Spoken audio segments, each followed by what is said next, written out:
Lagi yang aku suka pasal Cofly mic ni kan, wireless mic ni, aku sebelum ni aku kalau hampa tengok lah video aku sebelum ni kan, video aku pakai satu jenis mic tu je, dan brand tu dia yang first keluarkan macam ni kan lah, first yang senampak aku lah, yang kecil, bulat, lepas tu ada magnet kat belakang, kita boleh kepit kat baju. Yang tu aku pakai. Tapi apa masalah dia, bila kita connect dengan phone, dengan transmitter cucuk kat USB type C tu dekat handset kan, dia akan tulis dalam mode reduction, noise reduction, dan noise reduction dia tak best.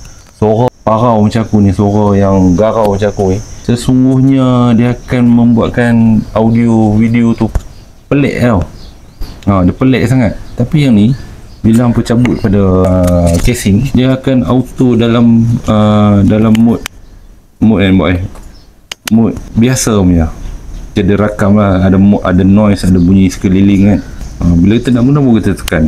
Tapi yang tu aku annoyed sikit, sebab bila cabut-cabut terus dalam mode noise reduction, tak best lah. Itulah salah satunya aku bangga.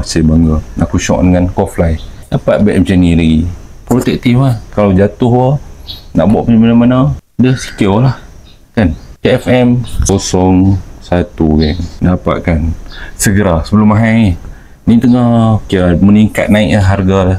Sebelum hampa rugi, hampa grab dulu. Ok, mantap.